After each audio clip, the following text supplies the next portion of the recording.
ओह, खुश आमदेद। मोहसिन साहब नहीं है क्या? खुश आमदेद के जवाब में ये कहते हैं। अभी आपसे बात करने का मेरा कोई मूड नहीं है। मोहसिन साहब कहाँ है? बेहतर होगा कि पहले हम दोनों बात कर लें। दरवाजा बंद करो, अंदर आ जाओ। देखो, बॉस से शिकायत करना कोई अच्छी बात तो नहीं। जो मैंने तुम्हें तंग किया था उसके लिए आई एम रियली सॉरी, पर तुम्हारी मेहरबानी होगी अगर तुम खामोश रहो। फिर भी अगर कोई मसला है तो तुम मुझसे कह सकती हो, आइंदा नहीं होगा। ठीक है। मुझसे कह लो जो बात तुम मोहसिन साहब से कहने आई थी। अगर वो बात आपसे करने वाली होती तो जरूर कर लेती मैं।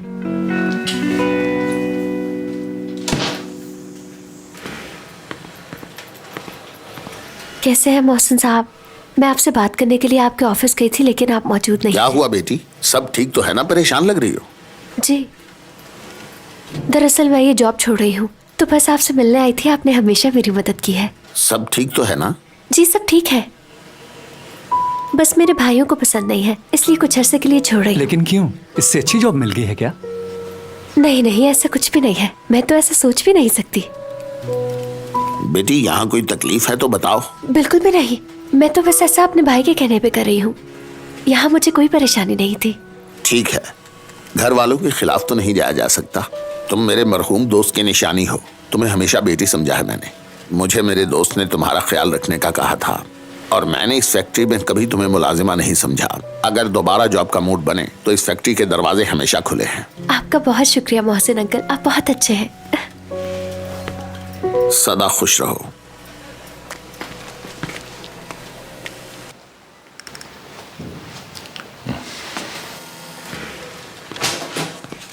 क्या किया तुमने उसके साथ? किसके साथ? अनजान बनने की कोशिश मत करो, मैं तुम्हें अच्छी तरह जानता हूं। मैंने किसी के साथ कुछ भी नहीं किया।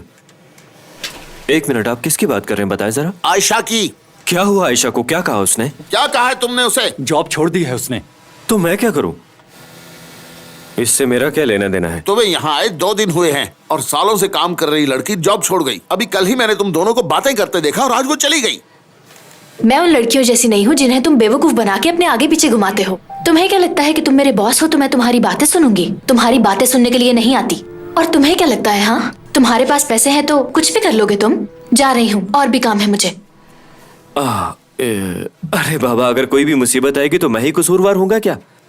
देखें किस तरह मैंने सुबह सुबह जाकर आपके ऑफिस की सीट संभाली, इसके लिए सराहें मुझे। हाँ, मैंने देखा कि तुम सुबह सुबह यहाँ आ गए, लेकिन अगर तुम्हें शर्म होती तो कभी ना आते। हैरत है यार, मैं आऊँ तो भी मसला, ना आऊँ तो भी मसला है। बाबा, इस बार लगता है करीम की कोई गलती नहीं है इसमें। और ये देखो सब कुछ बिखरा पड़ा है। तुम कर क्या रहे थे यहाँ पे? ये सब तो इसलिए बिखरा पड़ा कि कोई भी चीज अपनी जगह पे नहीं है। मैं तो ठीक करने की कोशिश कर रहा हूँ, हर चीज को अपडेट करने का सोच रहा था मैं। मगर महमूद काफी अरसे से ये सब मैनेज करता आ रहा है। उसने सब कुछ संभाला हुआ है। नए सिरे से ये सब कैसे हो पाएगा? कोई बात नहीं बाबा, ये सब करने में ज्यादा मेहनत नहीं चाहिए, बस अक्ल चाहिए थोड़ी। अकाउंट्स भी मैनेज नहीं है यहाँ। मगर बेटा, वो हमारा सबसे पुराना वर्कर है यहाँ पे। मैं उससे क्या कहूँगा? उसका दिल नहीं तोड़ना चाहता मैं। आप फिक्र मत कीजिए बाबा, उन्हें ये तरीकाकार पसंद आएगा, मैं समझा दूंगा उन्हें भी। हाँ ठीक है, मगर ध्यान से बेटा। मैं आपको शिकायत का मौका नहीं दूंगा। ओह माफ कीजिएगा, प्लीज आप यहाँ बैठे। अरे नहीं नहीं, तुम बैठो बैठो, यहाँ काम करो दिल लगाकर। मैं जरा बाहर यूनिट का चक्कर लगाकर यहाँ से चला जाऊंगा। चाय मंगवाऊं? तुम बैठो, शाबाश, अपना काम करो। मैं बस काम देख लूं, फिर थोड़ी देर में चला जाऊंगा घर। घर पे मिलते हैं।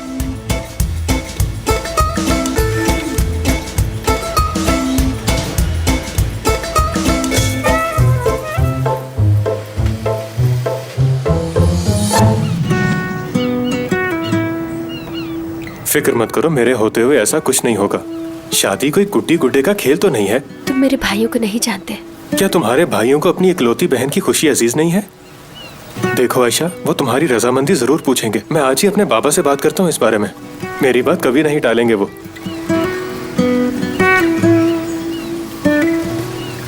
अब तुम घर जाओ और फिक्र करने की जरूरत नहीं है। मैं बाबा से बात करने के बाद तुम्हें कॉल करूंगा। तुम अकेली नहीं हो, मैं तुम्हारे साथ हूँ।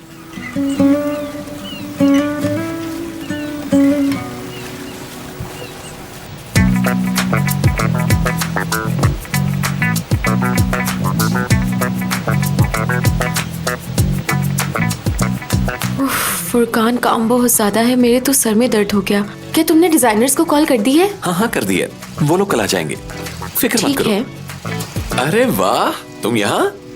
क्या मोहसिन अंकल जानते हैं? मोहसिन अंकल ने तुम्हें माफ कर दिया? तुम मुझ पर तंज कर रही हो या वाकई तुम्हें मेरा एहसास है? तुम्हारा सारा काम मुझे संभालना पड़ रहा है, जैसा कि ऑनलाइन फैशन शो, जो कि बहुत कामयाब रहा, लेकिन तुम्हें तो कोई फिक्र ही नहीं थी। अगर चाहो तो मुझे शुक्रिया कह सकते हो।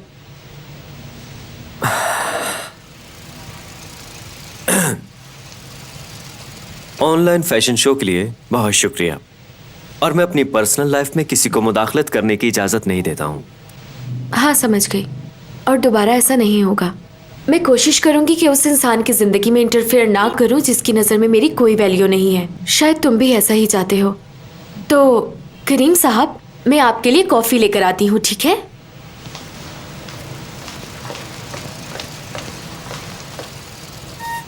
करीम, मेरी सलाह मानो तो जरा बच के रहना, क्योंकि तुम्हारे बुरे दिन शुरू हो गए हैं।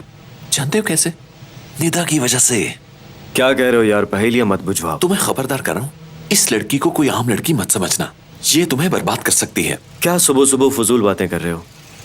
भाई, मेरा तो काम था तुम्हें वार्न करना, बाकी जैसे तुम्हारी मर्जी। लेकिन तुम मुझे भी अच्छी तरह से जानते हो, अगर कोई मेरे साथ बुरा करे तो वो बच के कैसे जा सकता है? तुम्हें तो सब याद होना चाहिए। अच्छे से याद है मुझे। मैं तो बस ये कहना चाहता हूं कि अपने वादे पे पूरी तरह कायम रहना, बाकी सब तो मैं संभाल ही लूंगा। जरूर रहूंगा। काश कि ये फैसला मैंने बहुत पहले कर लिया होता, और जो लड़की जॉब छोड़ गई उसका बुरा ना होता मेरी वजह से। क्या किया उसके साथ? आओ नीचे हॉल में चले, वहां बताता हूं।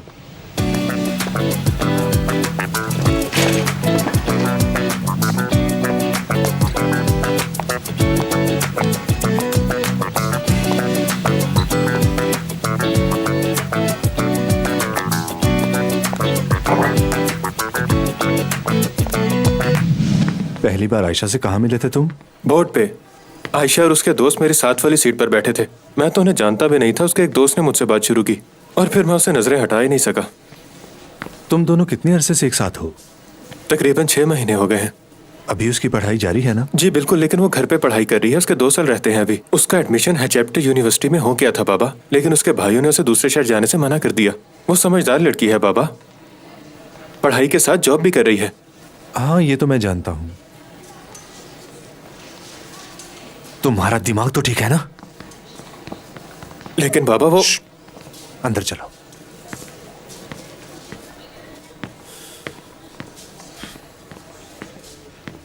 ये इतना बड़ा हॉस्पिटल मैंने किस लिए बनाया है? मैं अकेला इसको नहीं संभाल सकता। सोचा था तुम पढ़ाई मुकम्मल करके इसे चलाने में मेरी मदद करोगे। लेकिन ये सब मैं शादी के बाद भी तो कर सकता हूँ। तुम्हें समझ नहीं आ रही है ना?